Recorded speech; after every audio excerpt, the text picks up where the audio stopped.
Eric, Lou's character arc I thought was really interesting because, he's this total sleazebag producer, but like even then, as a viewer, I started to have some sympathy for him. You see him truly care for his son, and there's a very human element there. Were you glad that it wasn't just a one-note character? Yeah, for sure.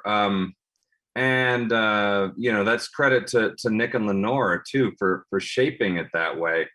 It's really easy for that to become a caricature. I think that guy. Um, I feel like when you look up on the mountain of famous people that's standing at the top of it, we all sort of it's easy to judge. It's easy to sort of assume their lives are nothing but ease and parties. But I like seeing underneath the veneer and behind the facade, as it were, and like I was saying a few moments ago, I feel like it is so easy to have him fall in that category that my job is to sort of the boxing match I'm in is to get the audience to be on my side of it. Even though he was inappropriate, even though there was this snap of violence, like if I can win a little sympathy back, that would be an interesting challenge for me. And he does have things he loves and he cares about, and he's a human being.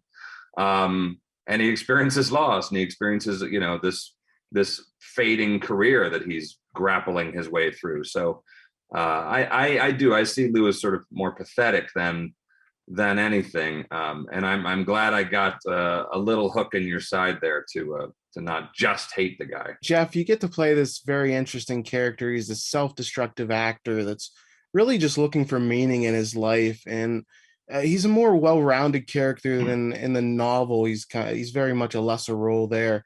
How did that inform how you played that role? It's interesting that you bring that up because when I looked at the novel, obviously he's this kind of creepy, not creepy, but just like crazy obsessed, kind of psycho, not psycho, but just crazy obsessed, psycho's relative in this world. But, he's this crazy obsessed movie star and then goes and gets beheaded immediately. And it's so shocking in the book. But I think what Nick and Lenore did by taking that same arc and that same story and stretching it out over the whole season, I thought that was just so smart, because I think in that way, by releasing this curse into the world, Lisa cost herself Roy, who would have been much more than the film and much more than anything else, her ultimate prize. And it's in a classic, Pandora's box scenario. It's kind of like the thing that she didn't even know yet was going to be the most precious thing is literally ripped away from her. Eric, I would love to know what really grabbed you about the script and made you want to be about this project, because it's so unique. I've never watched anything quite like it. Well, that's your answer right there. It's I'm lucky I've gotten to work a lot in my career, but when you look back, it's the kind of things that are made, especially these days. There's lots of remakes, there's lots of formulaic stuff, and they do it because it works and it makes money, and I understand that. But you don't often get to really walk out on the edge of something, on the edge of this expanse of what are people going to think about this.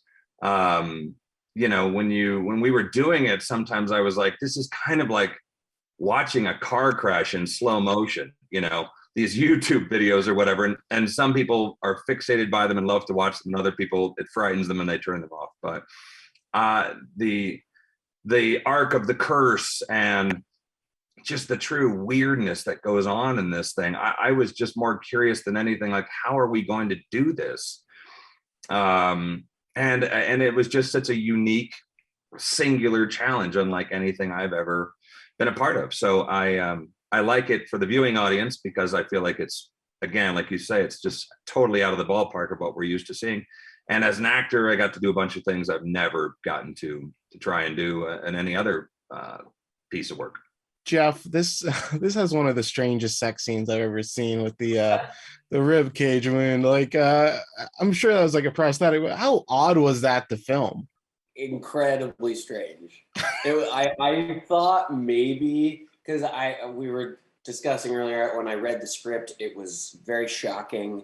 but I thought, you know, maybe it would be like, but honestly, it looked so real that it was horrifying. And it was like, it was so, it's really cool because almost, I think it's almost, I think it's the entire show is shot, you know, on very, there's no handheld in the show. And for that scene, for all of the sudden, it breaks and becomes a handheld shot when she crawls across the bed and over to Roy.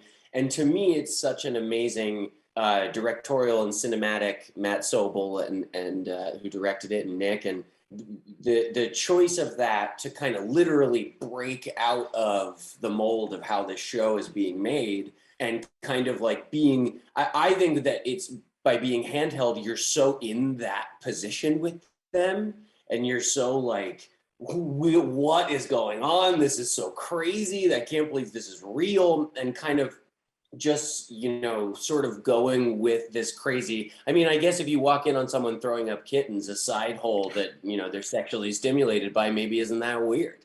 But, you know, it's kind of, it was really shocking and to read, and then it was crazy to try and perform. And I think Rose is amazing in that scene.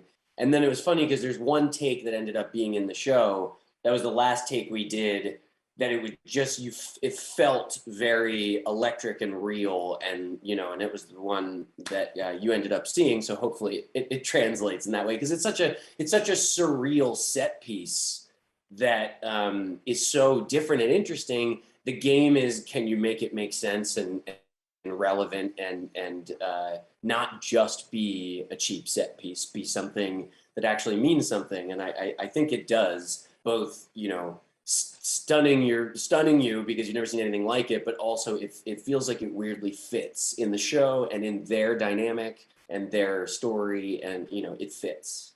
The level of commitment in that scene, I was saying earlier that you know, you see the zombies and the blood and the guts and the kittens, but when I watched that, that's the first time in my head I was like, my parents, I don't know if my parents can watch this show, you know. and part of it is to credit them, Rosa and Jeff, that the level of commitment, that it feels so effing real. It's disturbing in such a real way. And then Eric, you know, Lou's so passionate about films, but he's left blind and he's lost so much, but he's one of the few characters that makes it out alive. How do you feel about his character's fate? Do you feel like it's almost more of a punishment for him to still be alive and, you know, with the way he is? Yeah, I think the line is something like, she turns on a movie and he's like, if I can't see it, I don't want to hear it. You know, it is kind of a purgatory he's left in. And to say to her, you know, good luck, like, here's what you made, here's the cake, here's the bed you've made, you know, now go off and lay in it. I don't know, I think it's sort of a pathetic ending. Yeah.